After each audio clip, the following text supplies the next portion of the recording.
Bonsoir à tous, bienvenue au webinaire Au cœur de votre pratique, dédié à la Convention nationale des médecins libéraux 2024-2029. Je suis Stéphane Fouquet, je serai votre hôte pendant cette soirée et je suis ravi de vous accueillir en direct de la Caisse nationale de l'assurance maladie. À mes côtés, le directeur général de la Caisse nationale de l'assurance maladie, Thomas Fatoum, bonsoir. Bonsoir Stéphane. Et nos experts, Lucie Loisel, coordinatrice de la profession des médecins libéraux, et Emmanuel Frère-Lecoutre, directeur de l'offre de soins. Bonsoir. Bonsoir. Tout au long de cette soirée, nous allons décrypter les grandes mesures de cette nouvelle convention. Restez avec nous jusqu'au bout car nous répondrons aux questions que vous pouvez poser tout au long de l'émission. C'est très simple, il vous suffit de cliquer sur le bouton questions-réponses en bas de votre écran. Nous y répondrons dans une trentaine de minutes. À la fin de ce webinaire, vous aurez également un questionnaire auquel nous vous invitons de répondre. La convention médicale 2024-2029 entre l'assurance maladie et les médecins libéraux a été signée le 4 juin dernier par 5 syndicats représentatifs des médecins généralistes et spécialistes. Les premières mesures de la convention médicale entreront en vigueur le 22 décembre prochain, avant une mise en œuvre progressive jusqu'au 1er janvier 2026. Thomas Fatoum, je vous propose de revenir en quelques mots sur cette négociation. Dans quel contexte s'est-elle déroulée et dans quel état d'esprit avez-vous souhaité la conduire ? D'abord, très heureux de pouvoir partager avec les médecins qui nous suivent ce webinaire dédié à la mise en œuvre de cette convention. On a été d'autant plus heureux d'aboutir avec 5 syndicats sur 6 des syndicats de médecins libéraux, d'aboutir à cette convention qui est notre feuille de route conjointe, l'assurance maladie et les médecins libéraux 2024-2029. On a été très heureux d'aboutir parce que c'est vrai que ça a été une négociation difficile. On se souvient, un premier échec. Au début de l'année 2023, on n'a pas réussi à trouver un terrain d'entente. Voilà, on ne s'est pas compris. Sans doute, les propositions de l'assurance maladie n'étaient pas adaptées. On a fait le retour d'expérience. On a changé de méthode aussi, je le dis. On a essayé d'être plus transparent, à la fois peut-être au démarrage de la discussion, poser un peu les fondements de la pratique médicale aujourd'hui, mieux comprendre les attentes des médecins libéraux. On a été transparent aussi tout au long de la discussion, mis en ligne les différents supports, peut-être davantage permis aux représentants des médecins d'échanger avec nous. Aussi vraiment une phase très intense d'aboutissement au mois de mai et au mois de juin. Et voilà, très satisfait d'avoir réussi dans un contexte, on se souvient, au tout début du mois de juin. On est un peu passé dans un trou de souris, finalement, cette convention médicale, juste avant les élections européennes, la dissolution et ce qui s'en est suivi. Et donc voilà, c'est vrai que ça a été 18 mois intenses, difficiles. Mais on est heureux d'avoir abouti parce qu'on a l'impression d'avoir construit, on y reviendra tout au long de ce webinaire, un cadre intéressant pour l'activité, l'exercice professionnel des médecins et aussi, bien sûr, pour améliorer l'accès aux soins pour nos assurés. Et bien justement, on va en parler. Ces axes forts de la convention, quels sont-ils ? Alors c'est une convention très riche, on va le voir dans le détail, beaucoup de mesures et c'est important qu'on puisse prendre ce temps-là. On y reviendra aussi bien sûr dans les prochaines semaines. Les délégués de l'assurance maladie vont aller à la rencontre des médecins libéraux. On va déployer toute notre politique d'information, de communication sur l'ensemble de nos supports et ce webinaire est un moment très important. Alors les mesures fortes, le premier bloc, et on y reviendra juste après, avec Emmanuel et Lucie, c'est autour de l'attractivité. On a souhaité répondre dans un contexte particulier, qui est celui du contexte d'une inflation importante, notamment en 2022-2023. Donc porter des mesures de revalorisation importantes pour les médecins libéraux. Principalement, c'est vrai, et ça on l'a dit dès le début, vis-à-vis des médecins généralistes et des spécialités cliniques, qui sont plutôt en bas de l'échelle des revenus de l'ensemble des médecins libéraux, sans oublier néanmoins un investissement sur les spécialités techniques. On y reviendra dès 2025 et puis avec la nouvelle classification des actes médicaux qui a vocation à intervenir en 2026. On se le redit, vous voyez, les médecins libéraux, ils voient 1 million de patients tous les jours, les généralistes, les spécialistes, à peu près aussi 1 million de patients dans les cabinets. Et donc, pouvoir donner envie aux jeunes de s'installer, donner envie à ceux qui exercent aujourd'hui ce métier de continuer, donner envie aux seniors de poursuivre leur activité, c'était un des enjeux majeurs, avec donc des mesures importantes en matière de revalorisation. Elles vont vous être présentées juste après. On a souhaité aussi consolider le rôle du médecin traitant. On croit, nous, à l'assurance maladie et aux médecins traitants. On croit à ce parcours de soins, qui n'est pas toujours évidemment facile à organiser, à ce lien entre le médecin traitant et la médecine spécialisée de recours. Et donc, on a voulu aussi vraiment consolider le rôle du médecin traitant, simplifier, augmenter le forfait, simplifier également les rémunérations autour de la santé publique, les différents forfaits.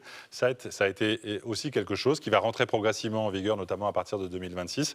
Et c'est, je dirais, le deuxième pilier. Autour de ces médecins traitants et de l'ensemble des médecins libéraux aussi, continuer à investir sur les assistants médicaux.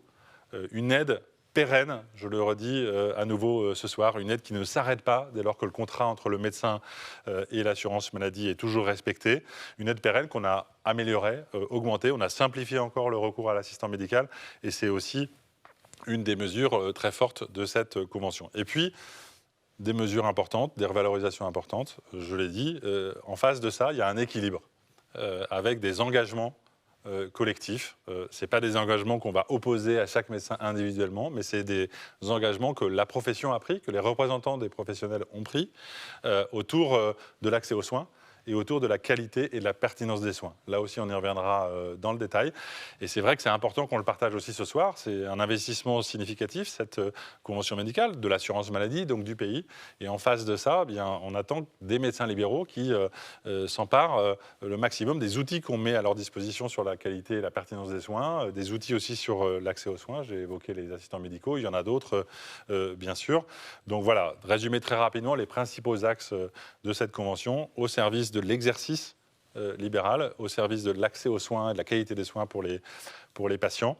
Et on aura l'occasion, encore une fois, de revenir sur les mesures prises isolément de manière détaillée juste après.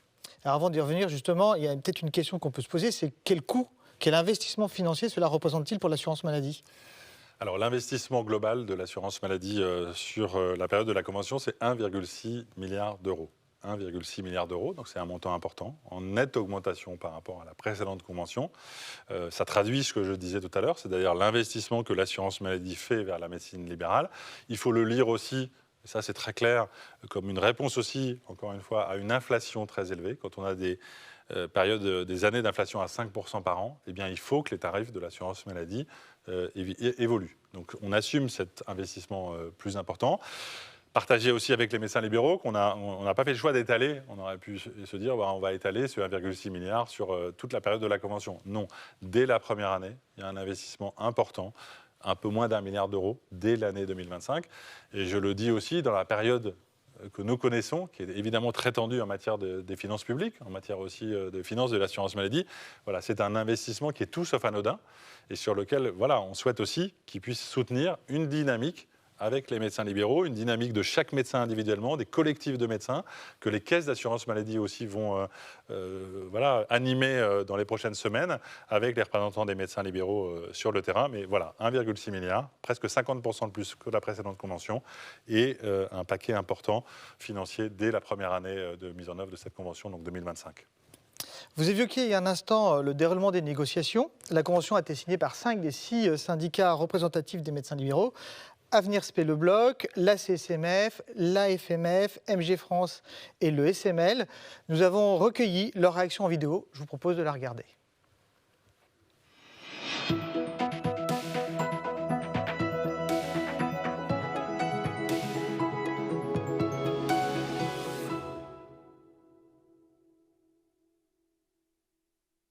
Vous me demandez de répondre en un mot ou deux. Je dirais nécessaire, mais pas suffisante. C'est une convention qui est innovante. Elle était absolument indispensable, mais pas suffisante. Esprit constructif.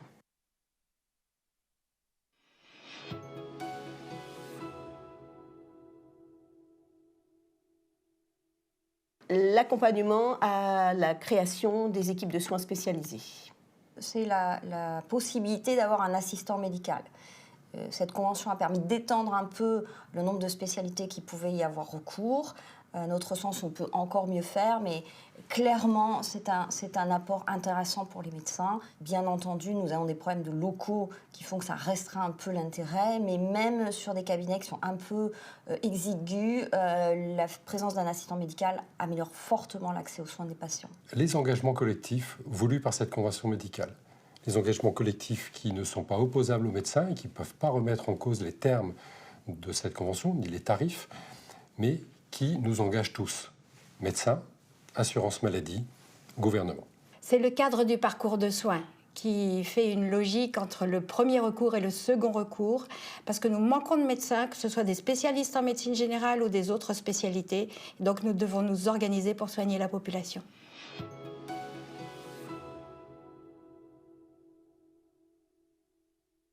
La mesure qui renforce l'attractivité pour les médecins généralistes, c'est la reconnaissance du rôle du médecin traitant autour de la consultation longue et du forfait patient médecin traitant. On n'est pas encore à rendre le métier attractif, mais c'est plutôt l'ensemble de la convention, qui est un tout cohérent, qui permettra, j'espère, de dissuader les médecins de partir prématurément ou de se déconventionner.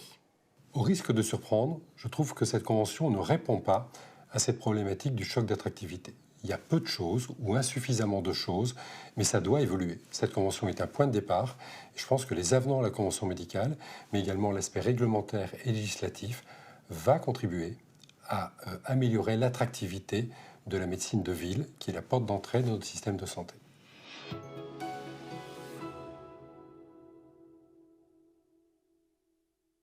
Eh bien, il nous a semblé important de desserrer les taux sur la téléconsultation, en particulier en psychiatrie, parce que nos confrères psychiatres ont une forte demande de la part de leurs patients de passer en téléconsultation. Ça évite qu'ils soient stigmatisés en se rendant dans un cabinet de psychiatre.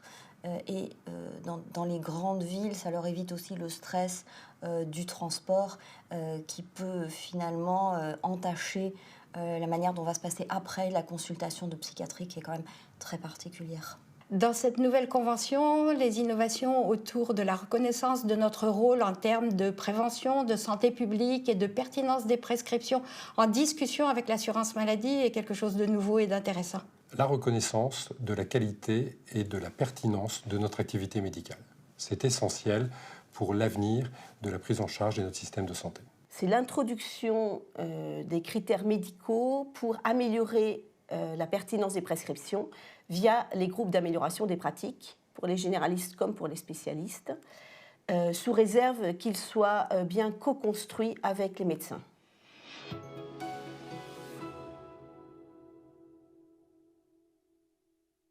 Nous aimerions avoir le cumul à taux plein des actes techniques avec l'ensemble des consultations, puisque la médecine a évolué et qu'aujourd'hui, faire un diagnostic avec seulement ses oreilles, ses yeux et ses mains, c'est souvent pas suffisant.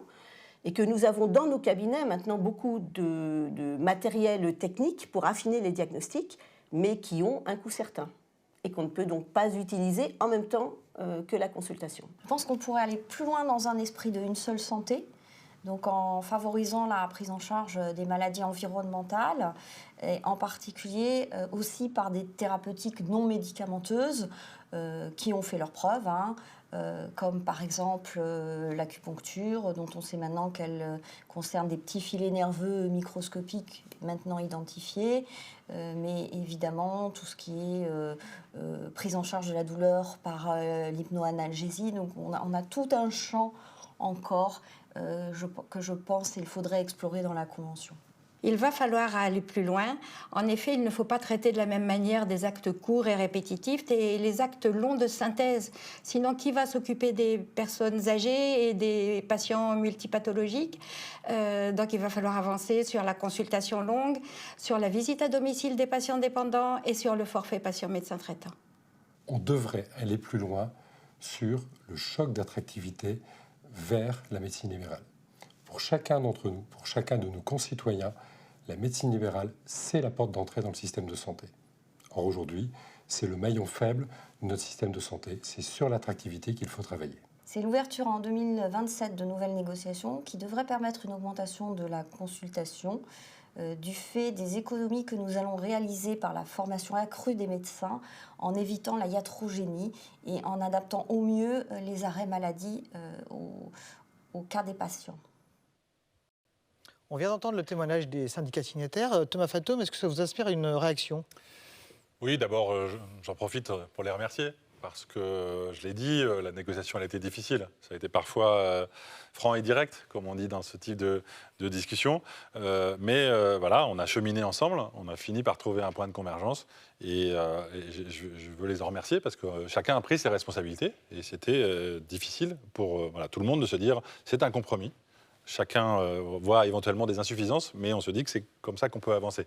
Ça a été bien dit d'ailleurs dans le film. Et ça, c'est quelque chose sur lequel je rejoins les syndicats qui se sont exprimés. La convention, c'est un début, c'est un commencement, c'est pas une fin. C'est quelque chose autour duquel on veut construire un partenariat renforcé avec les médecins libéraux. La situation, elle a été tendue au national, elle a été tendue sur le terrain. Aujourd'hui, on souhaite vraiment revenir à cette relation de partenariat entre les médecins libéraux et l'assurance maladie. Et je me félicite aussi de voir beaucoup de points de convergence, évidemment, le rôle du médecin traitant, le parcours de soins, l'investissement sur la santé publique, les problématiques d'innovation également. Et donc, voilà, ça nous montre qu'on va avoir beaucoup, évidemment, de discussions, de travaux à mener en commun. C'est un début, cette convention, et l'année 2025 va être évidemment déjà très chargée. L'Union nationale des complémentaires santé, l'UNOCAM, est également signataire de cette convention médicale. C'est une première d'ailleurs, je crois. Je vous propose d'écouter son témoignage en vidéo.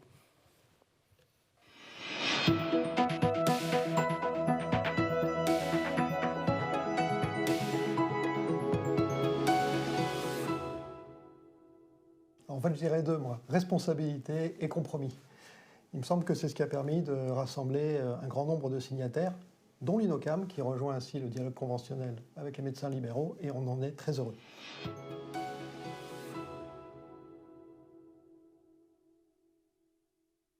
Alors, il nous semble que l'amélioration du dispositif relatif aux assistants médicaux, en ce que cela permet sans doute de dégager du temps médical, est une mesure qui favorise l'accès aux soins, et notamment l'accès à un médecin traitant.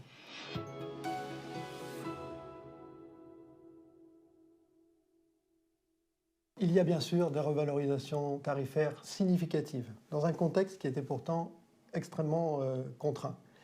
C'était nécessaire, et je crois que c'est le signe de la volonté d'investir dans la médecine libérale. Les complémentaires santé en prendront leur part, et nous nous sommes associés à ces efforts de revalorisation pour l'attractivité du métier.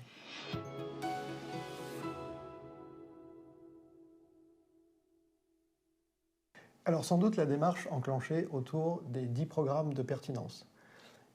Cette démarche, elle nous semble essentielle. Il faut qu'elle conduise à des résultats concrets pour l'amélioration de la pertinence, de la qualité et surtout de l'efficience du système de soins des Français.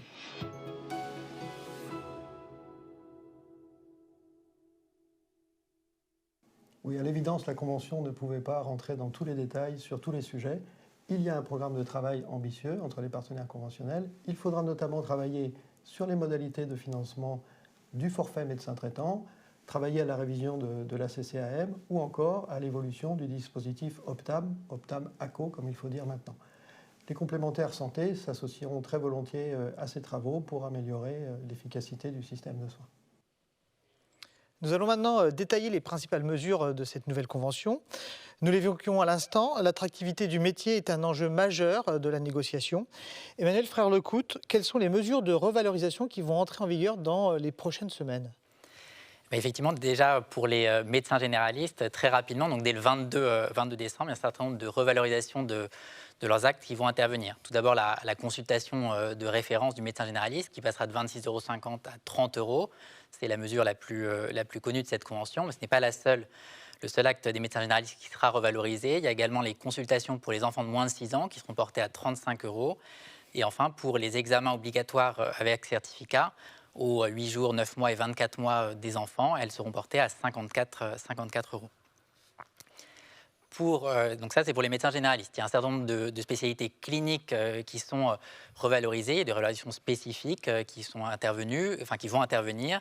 Donc d'abord pour les pédiatres, à compter là encore du 22 décembre, un premier cycle de revalorisation. Il y aura un deuxième au 1er juillet pour les différentes tranches d'âge. Pour les enfants de moins de 2 ans, 39 € pour les consultations standards, 45 € pour les examens obligatoires. De 2 à 6 ans, à 35 € et de la même manière que pour les médecins généralistes, les examens obligatoires avec certificat seront portés à 54 €. Donc, Comme on le disait, il y a un certain nombre de spécialités cliniques qu'on a cherché à revaloriser, donc les pédiatres, les psychiatres. Donc les psychiatres, leur consultation de référence, elle sera portée à 54 €, et des majorations spécifiques pour la prise en charge en pédopsychiatrie sont créées ou revalorisées significativement. Les consultations de référence également pour les neurologues, les gériatres, les gynécologues médicaux, donc ces spécialités cliniques, verront des revalorisations significatives qui sont inscrites à l'écran pour leur consultation de référence. Et encore, vous avez la liste des spécialités, de l'ensemble des spécialités cliniques, donc, qui feront l'objet d'une revalorisation spécifique. Ça fait l'objet de longues discussions avec les partenaires conventionnels pour bien cibler ces revalorisations sur les actes cliniques qu'ils nécessitaient, les spécialités qui étaient les moins valorisées et là où ça avait un impact en termes de santé publique les plus importants. Donc pour les médecins, médecine physique et de réadaptation en sortie d'hospitalisation, pour les dermatologues, les endocrinologues, les infectiologues, vous avez ici le détail des revalorisations qui interviendront dès le 22 décembre. Donc, un certain nombre de mesures spécifiques, et après il y a une mesure transversale pour l'ensemble des spécialités techniques et cliniques qui est l'avis ponctuel de consultant, donc qui est lorsque un médecin généraliste, un médecin traitant adresse à un médecin spécialiste pour un avis d'expertise, eh bien, cet avis ponctuel de consultant, pour favoriser l'accès au second recours, il sera porté à 60 € dès le 22 décembre. Voilà pour l'ensemble des mesures pour les spécialités cliniques. Vous nous avez présenté donc les revalorisations pour les spécialités cliniques, mais qu'en est-il des spécialités techniques ? Alors pour les spécialités techniques, là aussi, mesures transversales et mesures spécifiques. Donc une mesure transversale pour l'ensemble des actes techniques qui ne sont pas correctement valorisés, eh bien une revalorisation du facteur de conversion, qui est le coefficient qui permet d'obtenir la valeur en euros d'un acte. Ce coefficient, il est revalorisé d'1,5 point. Donc, suivant l'importance de cet acte, ça impliquera une revalorisation en euros différenciée. C'est la revalorisation transversale pour les actes techniques, une revalorisation pour les spécialités du bloc. Donc, ces spécialités ont des coefficients que les anesthésistes, les chirurgiens connaissent bien, et ces coefficients sont significativement revalorisés, de 10 points pour les chirurgiens et les obstétriciens. Et pour les anesthésistes, c'est une création de ces coefficients modificateurs sur lesquels on reviendra dans quelques instants, concrètement, ça représente une valorisation de 12% de leurs actes pour les anesthésistes de secteur 1 et de 8% pour les spécialistes de secteur 2 lorsqu'ils sont à l'Optam. Ces revalorisations s'appliquent pour les médecins qui sont au secteur 1 ou qui ont une pratique tarifaire maîtrisée. Merci beaucoup. Je me tourne vers votre voisine. Il n'y a pas que des revalorisations d'actes dans la Convention. Lucie Loisel, quelles sont les autres mesures en faveur de l'attractivité ? Oui, tout à fait. Donc, il y a une mesure phare qui concerne les forfaits. Et donc, on a vu dans cette nouvelle convention le renforcement du forfait médecin traitant. Donc ça, ce sera à compter de 2026. Vraiment, l'objectif, ça a été de conforter et de renforcer le rôle du médecin traitant à travers une revalorisation forte du forfait médecin traitant. C'est-à-dire qu'il y a une refonte des précédents forfaits qui étaient dédiés aux médecins notamment traitants. Donc le FPMT et la ROSP, et donc ces deux forfaits en fait vont fusionner au sein d'un forfait médecin traitant unique. Ce forfait, il va venir valoriser plusieurs axes. Le premier, c'est la complexité du patient qui est suivi par le médecin traitant. Donc ça se traduit concrètement par la valorisation de chaque patient qui aura été vu dans les 2 dernières années, avec des montants qui sont plus conséquents que ce que prévoyait le FPMT, notamment pour les patients les plus complexes. Donc, par exemple, si on regarde le tableau qui est affiché, un patient de 80 ans ou plus en ALD, précédemment c'était 70 €, aujourd'hui, en 2026, ce sera 100 €. Toujours dans cette idée de complexité et de valoriser le suivi du patient complexe, il est également prévu une majoration pour les patients qui sont bénéficiaires de la C2S, de la complémentaire santé solidaire, pour tous les patients du coup, donc bénéficiaires de la C2S. Donc ce sera une majoration de 10 €. Donc pourra bénéficier le médecin traitant qui suit ce patient. Parallèlement, ce nouveau forfait, il a aussi pour ambition de valoriser l'exercice spécifique du médecin.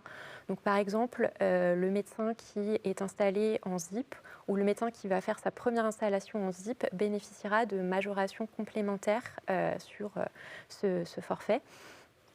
Et également pour inciter les médecins âgés de 67 ans et plus à maintenir une certaine activité et à continuer à voir ses patients, il pourra bénéficier d'une majoration, là encore, de 10%. Et enfin, le dernier grand axe, et ce qu'on pense être vraiment un axe très fort de ce nouveau forfait médecin traitant unique, c'est les majorations autour de la prévention et de la santé publique. L'ambition de cette nouvelle convention, c'est d'avoir un forfait qui est revalorisé, plus lisible et surtout individualisé. On va être vraiment dans une approche tableau de bord, suivi du patient, qui va être vraiment renforcée pour aider la pratique du médecin au quotidien. En exemple, donc, ce que vous voyez à l'écran, l'idée c'est vraiment d'avoir, de donner en tout cas au médecin traitant pour chacun de ses patients les données dont l'assurance maladie dispose, de lui afficher pour qu'il puisse en fait prendre en charge son patient dans les meilleures dispositions. Donc par exemple, si on prend ce patient âgé de 83 ans en ALD, d'ici 2026, le médecin traitant de ce patient pourra voir qu'il a été vacciné contre la grippe, contre le Covid, etc. Qu'il a également bénéficié d'un dépistage pour la maladie rénale chronique. Et tout ça, en plus d'avoir un suivi donc, vraiment très individualisé de son patient, ça va également lui permettre d'être valorisé dans sa pratique quotidienne en termes de prévention et de santé publique, puisque, comme on peut le voir à l'écran, chaque indicateur validé par le patient fera bénéficier à son médecin traitant de 5 € par indicateur. Merci beaucoup. Le dispositif Optam-ACO va connaître des évolutions importantes dans le cadre de la nouvelle convention médicale, notamment l'année de référence, qui est actualisée sur les années 2022-2023, ou la revalorisation de certains modificateurs. Je vous propose de regarder une vidéo de décryptage de ce dispositif. Dispositif Optam, Optam-ACO, l'essentiel à savoir. Les dispositifs Optam et Optam-ACO ont pour objectif d'encourager les médecins à stabiliser leurs tarifs et à favoriser une facturation à tarif opposable, afin de poursuivre la dynamique de maîtrise des dépassements d'honoraires et d'améliorer le niveau de remboursement des patients. Qui peut adhérer au dispositif ? Le dispositif Optam est accessible à tous les médecins, toutes spécialités confondues, autorisés à pratiquer des honoraires différents. Le dispositif Optam-ACO, quant à lui, est accessible aux médecins en secteur à honoraires différents et qui ont réalisé au moins 50 actes inscrits sous l'une des appellations suivantes: acte de chirurgie, acte d'obstétrique ou acte d'anesthésie-réanimation. Quels sont les engagements des différentes parties prenantes ? Pour le médecin, les engagements consistent à respecter un taux de dépassement ainsi qu'un taux d'activité à tarif opposable qui sont le strict reflet de sa pratique tarifaire constatée. Concrètement, il n'y a donc aucun changement, puisque l'objectif est de maintenir sa pratique tarifaire, constatée sur la période de référence récente 2022-2023. En contrepartie, pour les adhérents à l'Optam, une prime est versée dès l'année suivant l'adhésion. Elle est calculée sur la base de l'activité réalisée à tarif opposable en fonction du taux de cotisation moyen de chaque spécialité. Pour les adhérents à l'Optam-ACO, la possibilité est offerte de coter le modificateur K et le modificateur 3. Exemple d'adhésion à l'Optam. Prenons l'exemple d'un pédiatre de secteur 2, exerçant avec les caractéristiques suivantes sur la période de référence 2022-2023.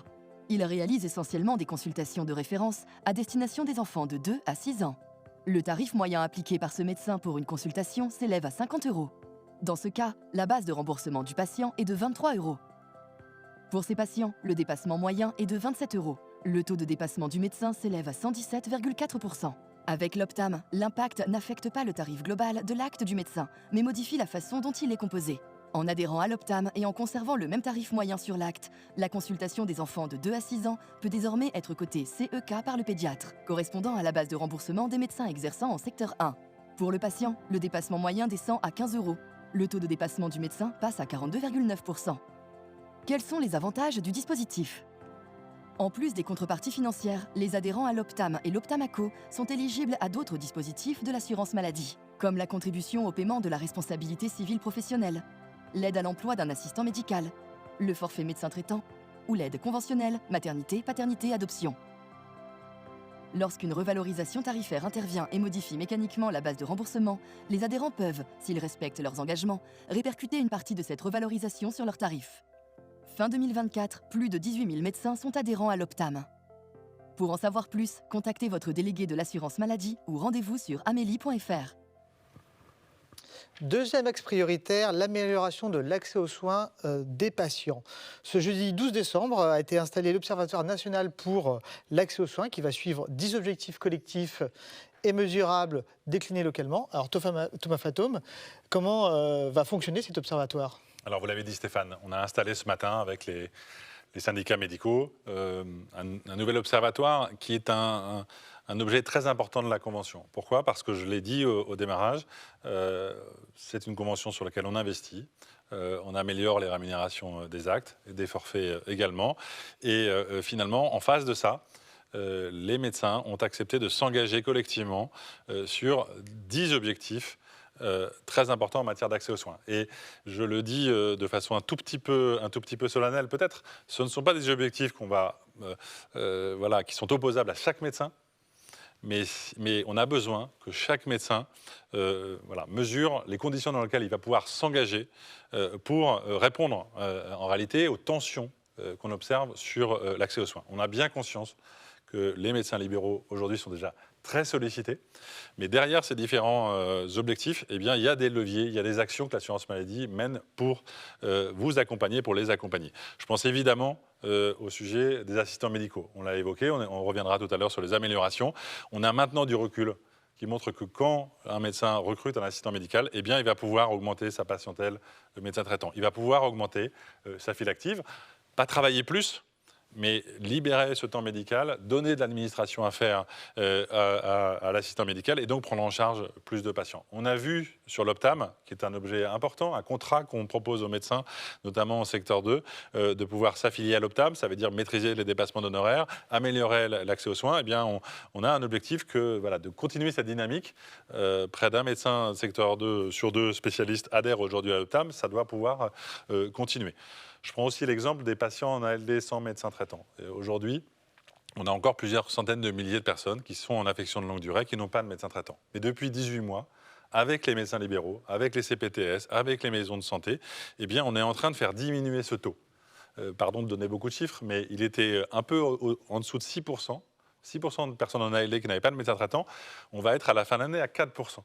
Donc on est vraiment en train, grâce à l'investissement des médecins, grâce à la mobilisation aussi de l'assurance maladie, eh bien de baisser ce taux. Et ce qu'on propose aux médecins de faire dans la Convention, c'est d'aller encore plus loin, d'aller vers 2%.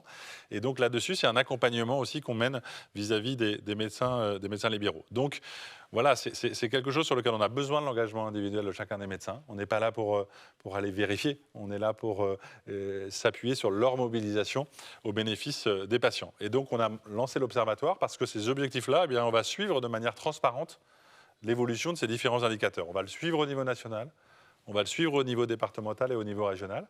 Et on va, à la fin du premier trimestre 2025, ouvrir un nouveau site, Amélie Observatoire Accès aux soins, qui va permettre à chacune et à chacun de vérifier comment se fait l'évolution. Est-ce qu'on est en train de faire bouger le système de soins ? Parce que c'est ce qu'on doit faire avec les médecins libéraux dans la Convention, faire organiser l'accès, finalement le parcours de soins, s'appuyer sur les médecins libéraux.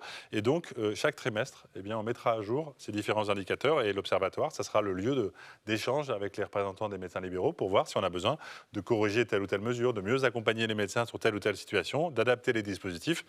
Et donc voilà, rendez-vous dès la fin du premier trimestre pour pouvoir avoir un site qui sera vraiment très bien fait, très visuel, qui donnera le suivi de ces indicateurs. Vous l'avez compris, c'est très important dans la période actuelle de pouvoir apporter ces réponses pour améliorer l'accès aux soins des assurés dans notre pays. Vous avez parlé des assistants médicaux. Je vous propose qu'on s'arrête un instant sur ce sujet avec Lucie Loisel. C'est déjà une réalité dans la pratique de certains médecins, de nombreux médecins aujourd'hui. Comment la Convention va-t-elle faciliter l'embauche d'assistants médicaux ? Oui, tout à fait. Comme on a pu le voir également dans les différentes vidéos des représentants syndicaux, c'est un dispositif qui est très plébiscité. Là, la nouvelle convention, elle va offrir plusieurs modifications et assouplissements pour rendre le dispositif encore plus attractif.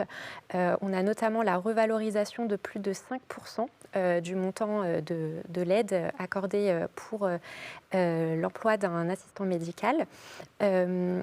Et il y a également la possibilité pour un médecin généraliste qui exerce actuellement en zone d'intervention prioritaire de recourir à un second assistant médical. Donc ça, ce sera possible au travers de nos contrats. Et par ailleurs, des assouplissements ont été prévus dans les conditions, notamment les conditions d'atteinte des objectifs pour les médecins qui ont 65 ans ou plus. Par ailleurs, peut-être qu'on peut aussi rajouter le fait que donc ce dispositif est largement plébiscité, mais c'est aussi parce qu'il fonctionne, il a fait ses preuves et notamment nous avons, il y a quelques jours de ça, publié plusieurs données chiffrées sur l'étude, puisque aujourd'hui nous avons assez de recul, puisque ce dispositif date de 2019. Et ce qu'on constate, c'est qu'à la fois en termes d'augmentation de patientèle prise en charge, on constate vraiment que beaucoup plus de patients ont été pris en charge par les médecins qui disposent d'un assistant médical versus ceux qui n'en ont pas. Et par ailleurs, on constate également une augmentation de l'activité des médecins qui ont un assistant médical, puisque, comme vous pouvez le lire sur la slide, on a en moyenne 2 actes par jour en plus qui sont réalisés par les médecins qui disposent d'un assistant médical. Comme le disait Lucie, si vous me permettez, Stéphane, Allez-y. c'est important de se dire que ça marche. Et surtout, il y a presque 7500 contrats signés. Ça veut dire qu'on a quasiment 15% des médecins aujourd'hui, généralistes, qui ont fait le choix de recruter un assistant médical. Et vraiment, voilà, j'invite les médecins libéraux qui n'ont pas forcément eu le temps d'y réfléchir, qui se disent c'est pas pour moi, etc., de se rapprocher de leur caisse d'assurance maladie, de se rapprocher de leur délégué de l'assurance maladie pour voir comment ça marche. C'est une aide, à nouveau, très importante, qui est pérenne. Il y a beaucoup de... Voilà, les médecins ont eu le sentiment que l'aide s'arrêtait au bout de 3 ans. Non, elle continue tout au long de l'activité du médecin. Donc vraiment, je me permets d'appuyer évidemment le plaidoyer de Lucie, parce qu'on sait qu'on a encore beaucoup de questions du côté des médecins libéraux. Donc allez-y, recrutez un assistant médical. On a beaucoup travaillé aussi avec les médecins pour qu'il y ait des groupements d'employeurs, simplifier aussi la vie administrative du contrat avec nos collègues des URSSAF notamment. Travailler aussi avec les mairies, les collectivités locales pour peut-être accompagner des projets immobiliers. Ça, c'est quelque chose qui est possible de faire aussi, je le dis aussi aux médecins libéraux. Donc voilà, un dispositif qui fait ses preuves et qu'on va vraiment continuer à soutenir dans les prochains mois et les prochaines années. Très bien. La Convention prévoit également le financement pérenne des équipes de soins spécialisées. Lucie Loisel, en quoi cela améliore-t-il l'accès aux soins des patients ? Eh bien, aujourd'hui, on a constaté donc, des difficultés d'accès aux soins pour les spécialistes sur de nombreux territoires. Donc là, avec ce nouveau dispositif, en tout cas qui sera désormais financé par l'assurance maladie, l'idée, c'est vraiment d'aider à la structuration de l'offre de second recours pour aider les médecins traitants dans le parcours de leurs patients. Donc nous, Assurance Maladie, en tout cas, on va vraiment venir accompagner les médecins qui souhaitent se créer une équipe de soins spécialisée. Donc ce sera vraiment leur équipe à eux. Ils vont vraiment proposer des réponses sur leur territoire qui seront les leurs. Nous, en tout cas, on va pouvoir accompagner plusieurs missions. Donc la première, ce sera coordonner et sécuriser la prise en charge dans une logique de parcours. Proposer des avis spécialisés ponctuels, voilà, tous ces mécanismes, notamment par exemple le recours à des outils qui peut être sous forme de téléexpertise. Et par ailleurs, il y a également tout ce qui va être autour du déploiement des consultations avancées donc par les spécialités dans les zones d'intervention prioritaire. Donc pour ça, pour cet accompagnement, il y a donc des financements, donc une aide au démarrage pour les équipes qui souhaitent se constituer. Et après, il y aura des financements annuels, donc sous forme de dotations qui seront en fonction de la taille des équipes de soins spécialisées. Emmanuel Ferlecout, il y a un sujet qui crée un peu de tension, ce sont les soins non programmés. Qu'est-ce que les partenaires conventionnels ont voulu faire en la matière dans cette convention ? Alors c'est vrai que la question des soins non programmés, c'est une question qui soulève quelques débats, mais qui a fait l'objet de discussions riches, intéressantes et constructives avec les partenaires conventionnels pour aboutir sur le sujet. Quels ont été les objectifs qui ont été poursuivis dans nos discussions? D'abord, on partageait tous l'objectif de désengorger les services d'urgence en positionnant correctement la médecine de ville dans le dispositif. Par exemple, quand on renforce le médecin traitant pour qu'il puisse mieux prendre en charge ses patients. Et après, spécifiquement sur les soins urgents, l'idée de donner la priorité à la prise en charge suite à une régulation, donc suite à un appel au centre 15 ou au SAS. Pourquoi? Parce que c'est ce qui permet de bien caractériser le besoin du patient et d'y répondre. Dans le cadre des appels au SAS, ce qui a été constaté, c'est que 50% des appels ne donnent pas lieu à une consultation en urgence, puisque le médecin a permis à donner un conseil ou renvoyer un rendez-vous dans un délai un peu moins long, et donc permet de prioriser nos efforts sur les besoins caractérisés par la régulation. Et concrètement, ce qu'on a fait sur les modalités de facturation, la valorisation de la prise en charge des soins non programmés, d'abord, il faut dire qu'on n'a pas changé les règles de prise en charge dans le cadre de la permanence des soins ambulatoires. Donc, c'est-à-dire la permanence des soins, c'est ce qui est organisé par l'ARS et par les acteurs locaux. Donc, on s'est organisé, régulé, on n'a pas changé les règles. Et au contraire, il y a des revalorisations des visites à domicile qui interviendront au 1er janvier 2026 sur ce sujet. Ce qui a été fait également, c'est une nouvelle majoration qui a été créée, qui est de 5 € pour toutes les consultations qui est réalisées le soir et le week-end, mais qui ne correspondent pas à une urgence particulière ou qui n'ont pas l'objet d'une régulation. Toutes celles-ci sont valorisées de 5 €. Et enfin, dernier élément de ce dispositif, il y a une clarification pour des majorations qui existent, qui peuvent être cotées en cas d'urgence sans régulation, mais simplement on a précisé ce qui était entendu par urgence, et simplement que ces majorations ne pouvaient pas être cotées de manière systématique, ça répondait à une réelle urgence, et qu'elles ne pouvaient pas non plus être facturées en téléconsultation. Et on a rappelé tous ces dispositifs, on a fait un document qu'on a partagé en début de semaine avec les médecins, avec nos partenaires conventionnels, pour reclarifier un peu l'objectif poursuivi et les règles concrètes, et qu'il y ait une bonne interprétation de à la fois ce qu'on a souhaité faire et très concrètement ce qui est prévu.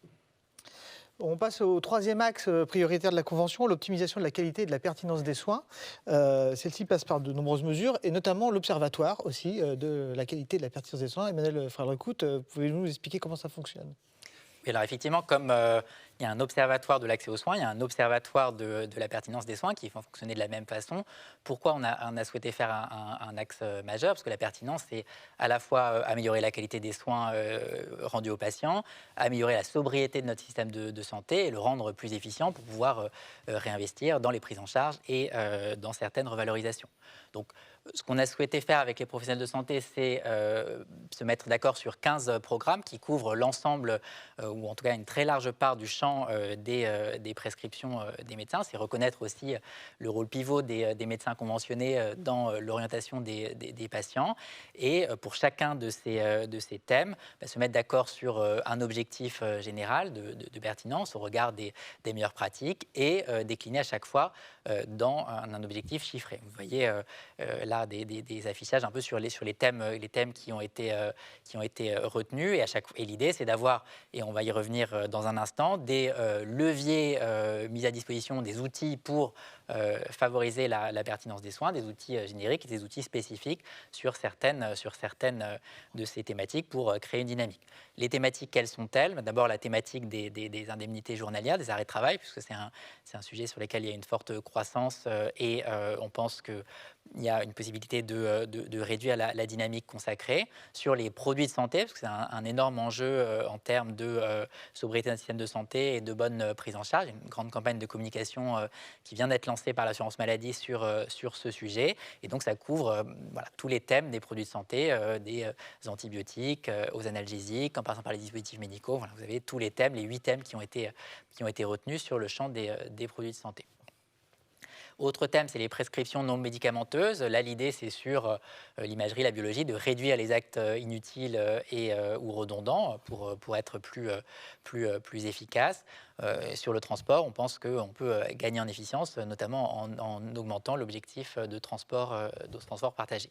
Et enfin, des objectifs sur les parcours, notamment sur le dépistage des maladies cardiovasculaires et des pathologies chroniques, avec là aussi ce qu'on a mis en place sur le forfait prévention, c'est un outil concret pour aider les médecins à accélérer les campagnes de dépistage des maladies chroniques. Justement, on parlait d'outils, et il y en a deux sur lesquels on va s'arrêter maintenant. Le premier, c'est les dispositifs d'intéressement. Lucie Loisel, comment ça va se mettre en place ? Alors, donc, cette nouvelle convention prévoit 3 dispositifs d'intéressement. Donc, le mécanisme autour des biosimilaires, donc, qui existait dans la précédente convention, qui a été prolongé. Donc ça, c'est un dispositif individuel, l'idée étant d'augmenter les initiations de traitement par biosimilaire. Donc sur ce dispositif, il y a 50% des économies qui sont reversées aux médecins, puisqu'en fait, derrière tous ces dispositifs, l'idée, c'est de valoriser l'engagement des médecins libéraux pour des prescriptions qui seraient plus pertinentes et qui, bien sûr, respectent les recommandations des autorités scientifiques. Une fois que ces médecins libéraux se sont engagés dans ces meilleures prescriptions, les économies qui sont générées par ces dispositifs sont ensuite partagées entre l'assurance maladie et les médecins prescripteurs. Donc, dans le cas des biosimilaires, on est à 50% d'économies qui sont reversées aux médecins.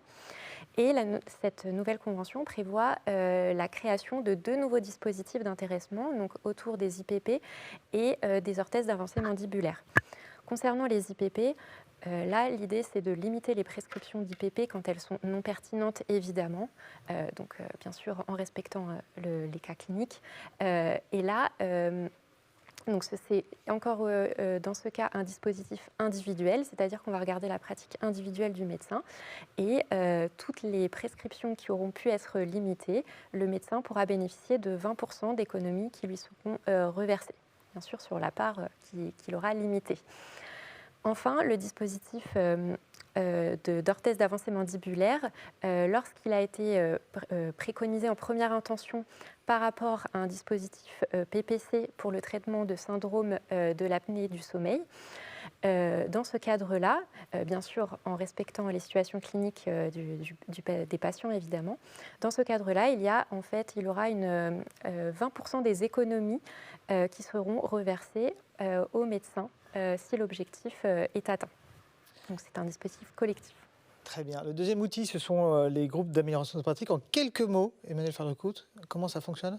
En quelques mots, très concrètement, c'est s'appuyer sur une expérience qui marche sur le terrain dans quelques régions, de groupes de 10 à 15 médecins qui se réunissent une dizaine de fois par an. À chaque fois, ils choisissent une thématique et par la discussion, par le partage de leurs pratiques sur des bases scientifiques, ils essaient d'améliorer leurs pratiques. Et on a constaté très concrètement que les pratiques s'améliorent et c'est un dispositif qui est plébiscité par les médecins. Et donc, ce qu'on souhaite, c'est l'étendre et lui donner un financement pérenne à ce dispositif. On va très bientôt passer à vos questions. Il y a une dernière séquence sur les mesures à venir en 2025-2026. Thomas Fantôme, si vous deviez en retenir 2. Écoutez, la première, elle a trait aux actes techniques. Des choses interviennent dès le début de l'année 2025, ça a été dit, le facteur de conversion et des évolutions favorables.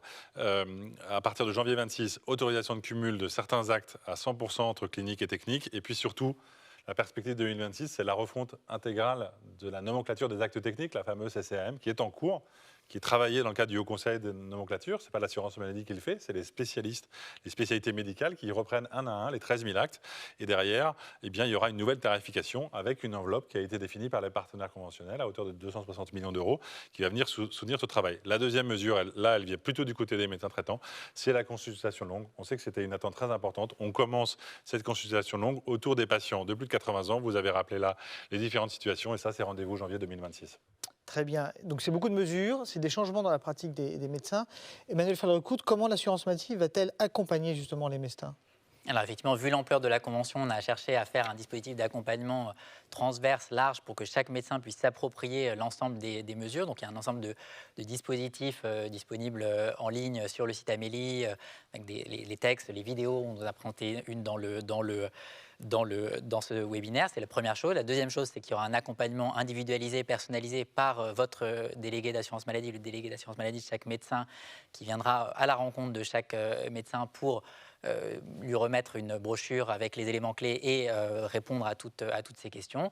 Et c'est le début, donc dès décembre. Et après, tout au long de la convention, on réalisera des campagnes d'accompagnement ciblées à chaque fois qu'il y aura une mesure importante qui rentrera en vigueur, notamment sur la pertinence et la qualité des soins. Très bien, nous allons prendre désormais vos questions qui sont arrivées dans le fil de discussion. Et je pense que la première, elle est pour vous, Thomas Fatome, parce que je la vois à l'écran, on me l'affiche. La G a été revalorisée à 30 €. En fait, c'est un simple rattrapage de l'inflation. Je l'ai évoqué tout à l'heure, Stéphane. Oui, bien sûr, il y a eu de l'inflation. Et oui, il était nécessaire d'apporter une réponse en matière tarifaire. Après, si on se dit les choses directement, on est passé très rapidement de 25 à 30 €. C'est 20% d'augmentation. 20% d'augmentation. C'est quand même quelque chose d'assez substantiel. Je ne suis pas sûr que toutes les professions, dans tous les secteurs d'activité, ont eu une revalorisation de cette ampleur-là. Bien sûr, elle a pu se faire attendre. C'est certain, la négociation, elle était difficile. Voilà, donc on y est. Voilà, on fait cet investissement important. Dans le contexte d'inflation, on le reconnaît très clairement. Mais voilà, c'est une attente forte. Et dès le 22 décembre, cette cotation à 30 €, elle deviendra une réalité. Vous parlez d'améliorer l'attractivité du métier, mais il n'y a rien avant 2026 sur l'évolution des rémunérations ou les consultations complexes. Vous voulez peut-être répondre aussi Répondre aussi. Oui, alors je l'ai dit, 1,6 milliard sur la période de la Convention, 1 milliard dès la première année. Ce qui veut dire qu'on n'a pas cherché à étaler les choses. On a été clair sur un premier paquet très, très substantiel. On a besoin aussi de préparer pour 2026 les évolutions sur les forfaits, notamment le forfait médecin traitant tel que Lucie les a expliqués. Cette consultation longue aussi, elle va rentrer en vigueur, mais je crois qu'on ne peut pas complètement dire qu'on a jouer la montre sur le calendrier, sur les revalorisations. Dès le 22 décembre, il y a un paquet substantiel de revalorisation et je crois que c'est ça qu'il faut retenir. Une troisième question, est-il vrai alors là c'est technique, est-il vrai qu'en tant que généraliste, je vais pouvoir cumuler une consultation et un acte technique? Qui veut répondre? Oui. Allez-y, Emmanuel van der Koot. Tout à fait, effectivement, ça a été dit très rapidement par le directeur général, mais dans les revalorisations, enfin en tout cas dans les règles qui bougeront au 1er janvier 2026, il y aura la possibilité de cumuler certaines consultations avec certains actes techniques et ce sera le cas pour les généralistes, notamment pour les dispositifs intra-utérins. La convention médicale supprime les majorations nuits et fériés. Ça n'incite pas à la permanence des soins. Alors non, comme j'ai dit plus tôt, il n'y a pas d'évolution des règles sur le champ de la PDSA. Je vais être très clair là-dessus, Emmanuel l'a dit, on ne supprime pas les majorations liées aux gardes, liées à la permanence des soins. Elle existe, cette permanence de soins, il y a des médecins qui sont d'astreinte, il y a une régulation. Et voilà, dès lors que les médecins s'inscrivent dans cette organisation-là, qui est validée au niveau territorial avec le Conseil de l'Ordre, on ne remet absolument pas en cause les majorations. C'est normal qu'on paye bien les médecins qui participent aux gardes. Et ça ne change pas dans la Convention. Une autre question, que se passe-t-il si je ne participe pas aux engagements collectifs? On l'a dit, ce n'est pas des engagements individuels. On ne va pas aller fliquer chacun des médecins. Ce n'est pas comme ça qu'on a construit cette convention. C'est des engagements de la profession. Mais c'est vrai que s'il ne se passe rien, si on n'arrive pas à répondre aux demandes de la profession, c'est vrai qu'après, on va avoir de plus en plus, du côté peut-être des parlementaires, du côté des experts, du côté d'autres acteurs du système de santé, eh bien peut-être des demandes de remettre en cause le médecin traitant, de remettre en cause le parcours de soins. Or nous, on y croit. Donc c'est vrai que la question, c'est que comment chacun, aujourd'hui, comment chaque médecin libéral peut s'engager. On a évoqué un certain nombre de leviers, adhérer à l'Optam, prendre un assistant médical, travailler avec une infirmière, tout ça, voilà, c'est ça l'enjeu.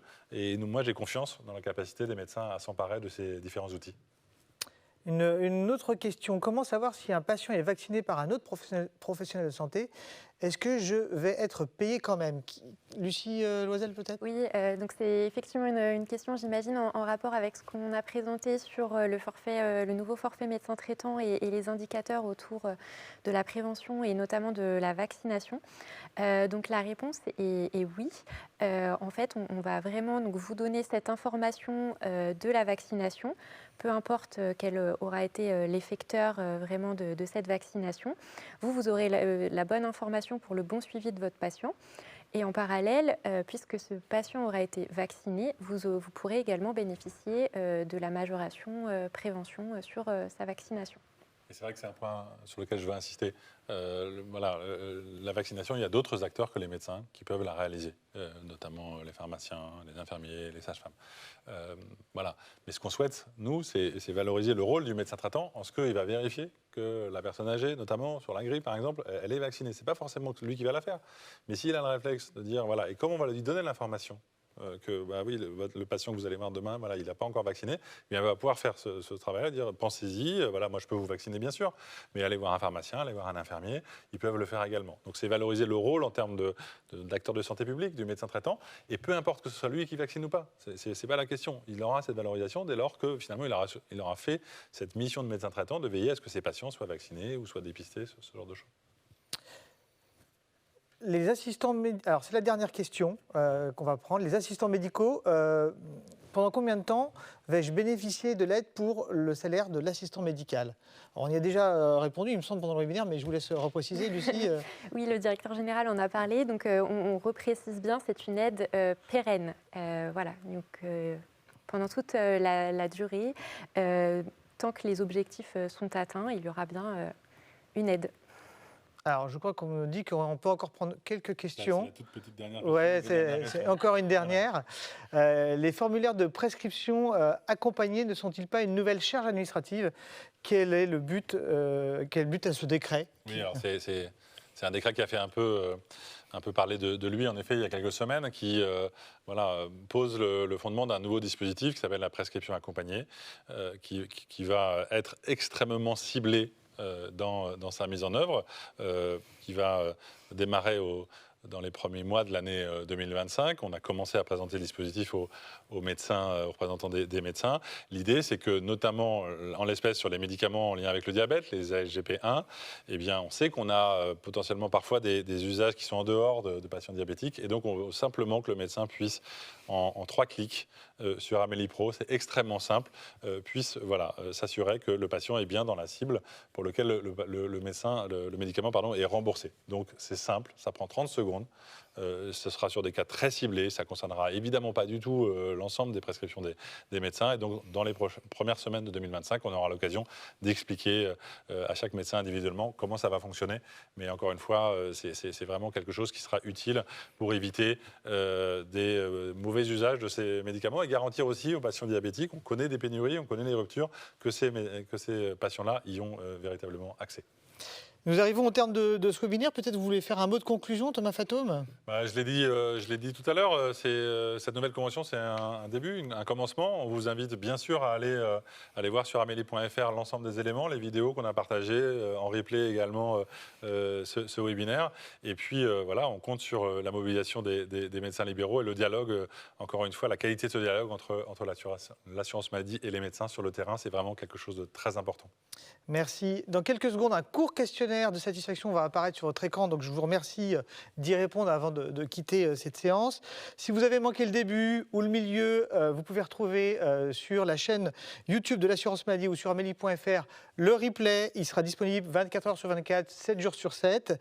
Merci à tous nos intervenants, merci à vous. Excellente soirée et très belle fête de fin d'année.